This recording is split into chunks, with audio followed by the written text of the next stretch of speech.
এখন তো ওই যে মাইন্ড হচ্ছে টিল্টিং, যখন মাহিরের কাছে যায় তখন মাহিরের, যখন জোবায়েদের কাছে যায় তখন জোবায়েদের। বর্ষা শুধু জানতো না, বর্ষা পরিকল্পনাকারী। মিন্নির ঘটনার সাথে মোটামুটি সিমিলার। আমরা যেটা তদন্তে পাইছি, মাহির কোনো এক সময় ওই বাসায় ওখানে ভাড়া থাকতো, তো আগে থেকে ওই মেয়েটার সাথে পরিচয় দীর্ঘদিনের, কিন্তু প্রেমের সম্পর্কটা অনুমান 1.5 বছর ধরে।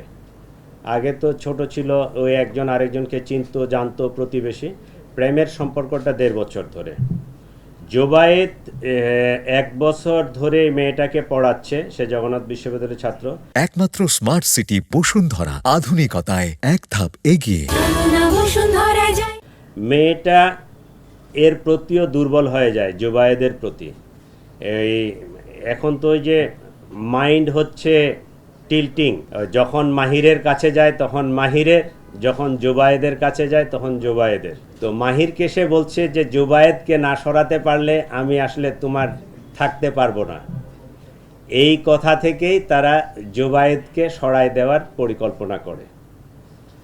আর পোস্টটা মারছে মাহির, তাই না? পোস্ট যেটা মারছে এটা মাহির, একটাই পোস্ট মারছে। এবং এই চাকুটা আইলান এবং মাহির দুইজনে মিলেই কিনছে, দুইজনেই ওখানে ছিল। সম্ভবত 2টা চাকু ছিল, দুইজনের কাছে 2টা চাকু ছিল। পরিকল্পনা ছিল যে আইলান, মাহিরের যে বন্ধু, সে পিছন থেকে পোস্ট মারবে, কিন্তু সে পোস্ট মারে নাই। ওই মাহিরেই নিজেই তার চাকুটা বাহির করে ওই সে গলা, বাম সাইডে না ডান সাইডে, ডান সাইডে এই জায়গাটায় পোস্ট মারছে। বর্ষা শুধু জানতো না, বর্ষা পরিকল্পনাকারী। মিন্নির ঘটনার সাথে মোটামুটি সিমিলার। আমরা যেটা পাইছি সেটা হচ্ছে যে আসলে কম বয়স্ক তো, 18 বছর। সে মনে হয় ওই ডিসিশন নিতে পারতেছিল না। সে যখন মাহিরের কাছে যায়, মাহিরের সাথে তার দীর্ঘদিনের পরিচয়, দীর্ঘদিনের প্রেম, ঠিক আছে।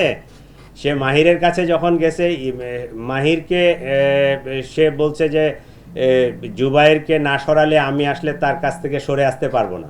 আমরা ধরে নিব যে হত্যার উদ্দেশ্যেই দিছে। ও যদি আঘাত করার জন্য হয়তো, তাহলে পায়ে, হাতে, অন্য কোনো জায়গায়ও দিতে পারতো, একটা ভয় দেখাইতে পারতো। যেহেতু গলায় পোস্টটা দিছে, এখানে কাটছে, সেটা আমরা ধরে নিব যে সে হত্যার উদ্দেশ্যে দিছে। এইটা রাজনৈতিক কোনো বিষয় এখানে নাই। এটা ত্রিভুজ প্রেমের কাহিনী, কমপ্লিটলি ত্রিভুজ প্রেমের কাহিনী। এটাকে রাজনৈতিক কালার দেওয়ার কোনো সুযোগ নাই, বা আমরা ওইদিকে তেমন কিছু পাইও নাই, ঠিক আছে। আর এই জিনিসটা ডিসক্লোজ হয়েছে সম্ভবত, মেয়েটা চালু, দুই দিকেই সে সম্পর্ক বজায় রাখছে। একটা পর্যায়ে মাহির বোধহয় এটা টের পাইছে। ও যখন চার্জ করছে, এটা কবে নাগাদ? 26শে সেপ্টেম্বরের পরে তাদের মধ্যে পরিকল্পনা আসে যে তাকে আমরা ওই সরাই দিবে।